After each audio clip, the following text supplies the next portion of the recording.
નમસ્કાર મિત્રો, હું ગોપાલ ઇટાલિયા. આજે 9મી જૂન 2025 આજે ગુજરાતના ભાજપના પ્રમુખ CR પાટીલ સાહેબ ભેસાણમાં આવી રહ્યા છે ચૂંટણી પ્રચાર કરવા માટે. આખા ગુજરાતના ભાજપના તમામ મોટા મોટા નેતાઓ, મંત્રીઓ, પૂર્વ મંત્રીઓ, ધારાસભ્યો, સાંસદ સભ્યો, પૂર્વ સભ્યો, જિલ્લા પંચાયતના સભ્યો, નગરપાલિકાના સભ્યો, મહાનગરપાલિકાના સભ્યો, તમામ વિશાળ હજારો નેતાઓની ફોજ ભાજપે એક વિધાનસભા જીતવા માટે વિસાવદર ભેસાણમાં લગાડી દીધી છે. આજે જ્યારે CR પાટીલ સાહેબ ભેસાણમાં આવવાના છે તો આ ભેસાણ પંથકની આમ જનતાના કેટલાક પ્રશ્નો મારે CR પાટીલ સાહેબ સમક્ષ રજૂ કરવા છે કે જ્યાં ભાજપની સભા છે એ સભાની તરત બાજુમાં સરકારી દવાખાનું છે. એ દવાખાનામાં કોઈ ડોક્ટર નથી.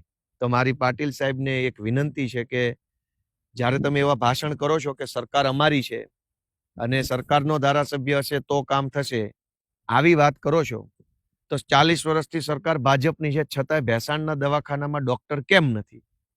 આધુનિક સાધનો કેમ નથી?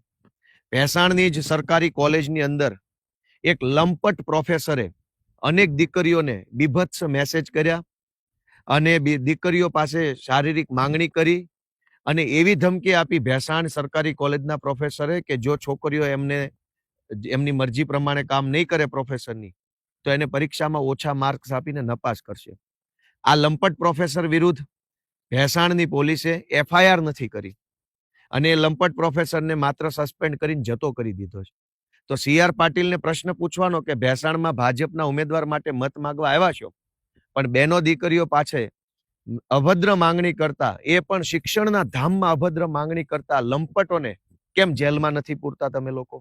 કેમ એને ખાલી સસ્પેન્શનની સજા આપીને જવા દો છો? દીકરીઓને એવી ધમકી આપવામાં આવી કે જો તમે પ્રોફેસર કે એમ નહીં કરો તો તમને ઓછા માર્ક્સ આપીને નપાસ કરવામાં આવશે.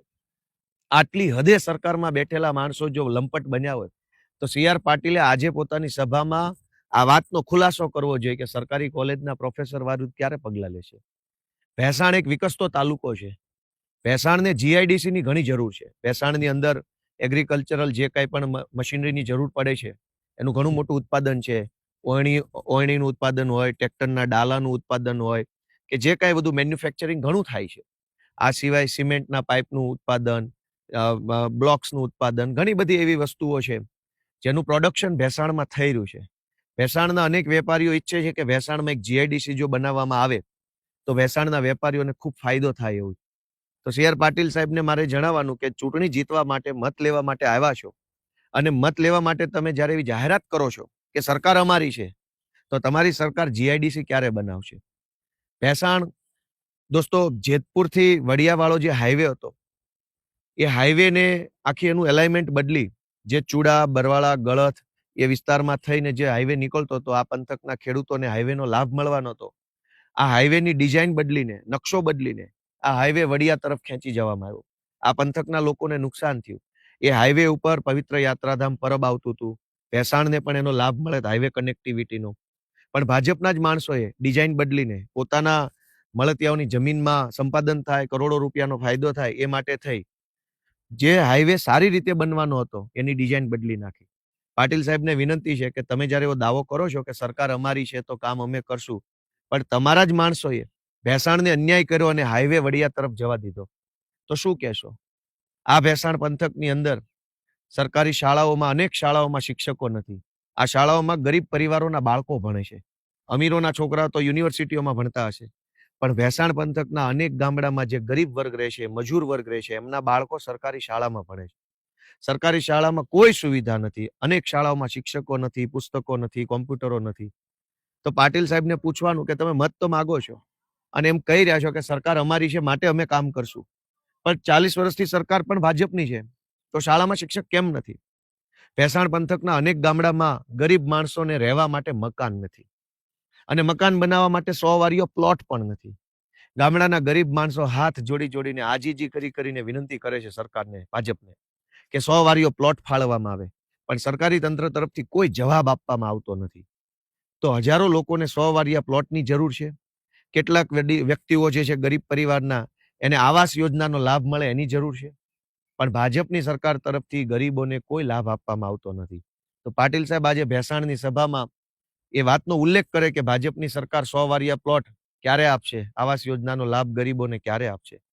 અનેક હું એવા લોકોને મળ્યો આ ભેસાણના ગામડાઓમાં કે જેની પાસે બીપીએલ નું કાર્ડ નથી. ગરીબમાં ગરીબ માણસ, મજૂરમાં મજૂર માણસ હોય, મજૂરી કરીને પેટ ભરતો હોય, એની પાસે બીપીએલ નું કાર્ડ નથી. પણ ગામમાં જે પૈસાવાળો વ્યક્તિ હોય એના ઘરે બીપીએલ કાર્ડ છે. તો નવો બીપીએલ નો સર્વે જો થાય તો અનેક ગરીબોને બીપીએલમાં આવરી લેવામાં આવે.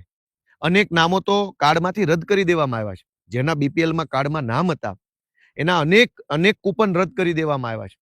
તો પાટીલ સાહેબ એવું કહે છે કે સરકાર ભાજપની છે માટે કામ ભાજપ કરશે, પણ કામ તો કૂપનમાંથી નામ કાઢી નાખવાનું કર્યું. તો ક્યારે આ ગરીબ માણસોને કૂપનમાં કાર્ડ મળશે એ પણ એક મોટો પ્રશ્ન છે. ભેસાણ આખા તાલુકાના રોડમાં ભયંકર ભ્રષ્ટાચાર ભાજપના લોકોએ કર્યો છે. ભયંકર ભ્રષ્ટાચાર, ખાઈ જવામાં કઈ બાકી નથી રાખ્યું. તો ક્યારે હવે એ ભ્રષ્ટાચારીઓને જેલમાં કોણ મોકલશે? સારા રોડ ક્યારે બનશે? આખા ભેસાણના તમામ ગામમાં હાડકા ભાંગી જાય, ગાડી ભાંગી જાય, ટાયરો ફાટી જાય એવા રોડ છે. તો એના વિશે પાટીલ સાહેબ બોલશે કે આ ભ્રષ્ટાચાર કોણે કર્યો? દોસ્તો, ભેસાણ તાલુકાની અંદર અનેક એવી નાની મોટી સમસ્યા છે, જેમાં સૌથી મોટી સમસ્યા સૌની યોજનાના પાણીની છે. અનેક ગામડામાં સૌની યોજનાનું પાણી નથી આવતું. તો આજની સભામાં પાટીલ સાહેબ આ વિશે શું બોલશે એ જનતા જાણવા માંગે છે. આમ તો ભેસાણ હવે એક વિકસતું ગામ છે, મોટું ગામ થઈ રહ્યું છે.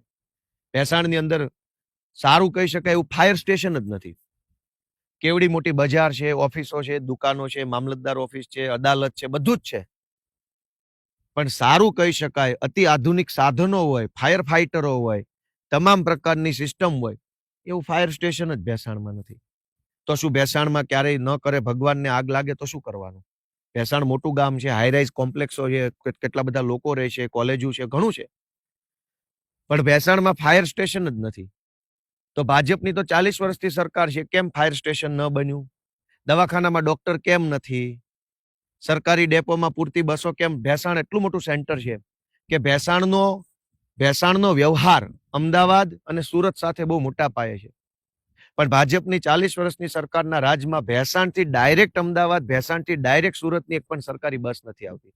શા માટે નહીં? મત જોતા હોય ત્યારે એમ કહી દેવાનું કે અમારી સરકાર છે એટલે અમને મત આપો. પણ તમારી સરકાર 40 વર્ષથી છે તો ભેસાણથી ડાયરેક્ટ અમદાવાદ, ડાયરેક્ટ સુરતની બસ સરકારી વોલ્વો કેમ નથી? તો એ વાત ઉપર પાટીલ સાહેબ આજે કોઈ વક્તવ્ય રજૂ કરશે કે કેમ? આ મોટો સૌથી પ્રશ્ન છે. દોસ્તો, ભેસાણ એક વિકસતો તાલુકો છે અને રેલવે લાઇનની પણ ઘણી જરૂર છે. સરકાર કેન્દ્રમાં 10 વર્ષથી ભાજપની છે, રાજ્યમાં 40 વર્ષથી ભાજપની છે, સાંસદ સભ્ય 15 વર્ષથી ભાજપના છે. ક્યારે દરખાસ્ત મોકલી કે ભેસાણને રેલવે કનેક્ટિવિટી આપવામાં આવે? ભેસાણને રેલવે કનેક્ટિવિટી મળે તો ભેસાણ એક યાત્રાધામ છે. ભેસાણમાં પરબના પીર બેઠા છે.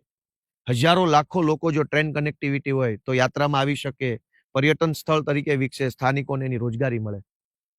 તો મુદ્દાની કોઈ વાત ભાજપના કાર્યક્રમોમાં ક્યાંય આવતી નથી. ગરીબ માણસને 100 વારિયો પ્લોટ ન મળે, બીપીએલ નું કાર્ડ ન મળે, સરકારી બસ ના આવે, સરકારી દવાખાનામાં ડોક્ટરો નથી, સરકારી કોલેજના પ્રોફેસરો બહેનો દીકરીઓ સાથે અભદ્ર વાતો કરે છે, માંગણી કરે છે અભદ્ર.